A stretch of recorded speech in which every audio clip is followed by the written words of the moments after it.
বন্ধুরা, আশা করি সকলেই ভালো আছেন। আপনারা জানেন যে এই সময় ইতালির রোম শহরে ইটালিয়ান ওপেন টেনিস টুর্নামেন্টটি চলছে। আমি এর আগে এই টুর্নামেন্টের মেন্স সিঙ্গেলসের প্রথম দুটি কোয়ার্টার ফাইনালের ভিডিও আপলোড করেছিলাম। আমি ডেসক্রিপশনে সেই দুটি ভিডিওর লিঙ্ক দিয়ে রাখলাম। ইটালিয়ান ওপেন 2024-এর মেন্স সিঙ্গেলসের তৃতীয় কোয়ার্টার ফাইনালটি হয়েছিল পোল্যান্ডের হুবার্ট হুকেলস এবং আমেরিকার টমি পলের মধ্যে।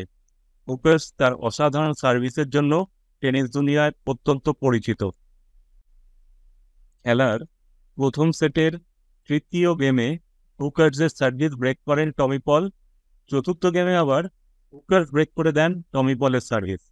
এই সময় এই সেটের ফল ছিল 2-2। পঞ্চম গেমে কিছু আনফোর্সড এরার করেন হুকার্স এবং তার সার্ভিসটি ব্রেক করেন টমি পল।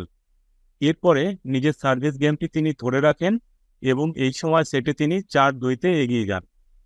দশম গেমে হুকার্স প্রথম ব্রেক পয়েন্টটি কাজে লাগাতে পারেননি, কিন্তু পরে আবার ব্রেক পয়েন্ট পেলে তিনি তা কাজে লাগান এবং এই গেমটি তিনি জিতে যান এবং এই সেটের ফল তখন 5-5 হয়ে যায়। কিন্তু পরের গেমে আবার কিছু আনফোর্সড এরার করলেন হুকার্স এবং তার সার্ভিসটি ব্রেক হলো এবং 12তম গেমে নিজের সার্ভিস গেমটি ধরে রাখলেন টমি পল এবং প্রথম সেটটি তিনি 7-5-এ জিতে যান। এই সেটটি প্রায় 58 মিনিট ধরে চলেছিল।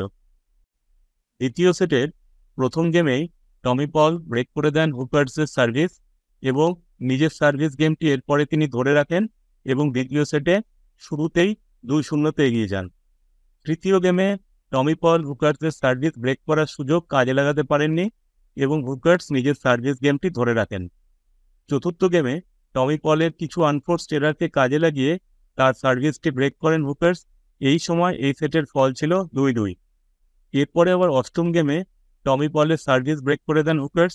নবম গেমে তিনি নিজের সার্ভিস গেমটি ধরে রাখেন এবং সেটটি 6-3-এ জিতে যান। এই সেটে তিনি শেষ 7টি গেমের 6টিতে জেতেন। এই সেটটি প্রায় 40 মিনিটের কাছাকাছি সময় ধরে চলে। তৃতীয় সেটের প্রথম গেমেই টমি পলের সার্ভিস ব্রেক করে দেন হুকার্স এবং নিজের সার্ভিস ধরে রেখে 2-0-তে এগিয়ে যান। কিন্তু টমি পল তৃতীয় গেমে নিজের সার্ভিসটি জেতেন এবং চতুর্থ গেমে হুকার্সের সার্ভিস ব্রেক করে দেন এবং এই সেটের ফল তখন 2-2 হয়ে যায়। পঞ্চম গেমে টমি পলের কিছু আনফোর্সড এরারকে কাজে লাগিয়ে তার সার্ভিসটি ব্রেক করে দেন হুকার্স। ষষ্ঠ গেমে আবার দারুণভাবে খেলায় ফিরে আসেন টমি পল। তিনি হুকার্সের কিছু আনফোর্সড এরারকে কাজে লাগিয়ে তার সার্ভিসটি ব্রেক করে দেন এবং এই সেটের ফল তখন হয় 3-3। এরপরে টমি পল নিজের সার্ভিস ধরে রেখে 4-3-এ এগিয়ে যান এবং অষ্টম গেমে হুকার্সের সার্ভিস তিনি আবার ব্রেক করেন এবং 5-3-এ টমি পল তৃতীয় সেটে এগিয়ে যান। নবম গেমে ব্রেক পয়েন্ট পেয়েছিলেন হুকার্স, কিন্তু তিনি তা কাজে লাগাতে পারেননি। প্রায় 15 মিনিট ধরে এই নবম গেমটি চলে এবং শেষমেশ টমি পল এই গেমটি জিতে যান এবং তার সাথে সাথে সেটটি তিনি 6-3-এ জিতে যান এবং এই ম্যাচটি তিনি জেতেন 7-5, 3-6, 6-3-এ। এই নিয়ে পরপর দুটি ম্যাচে তিনি টপ 10-এর মধ্যে থাকা 2 প্লেয়ারকে হারালেন। এর আগের ম্যাচে তিনি দানিল মেদভেদেভকে হারিয়েছিলেন।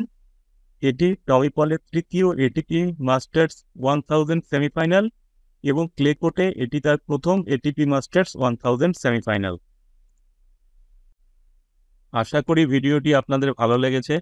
এর পরের ভিডিওতে এরকমই একটি খেলা নিয়ে আলোচনা করব। সকলে ভালো থাকবেন। ধন্যবাদ।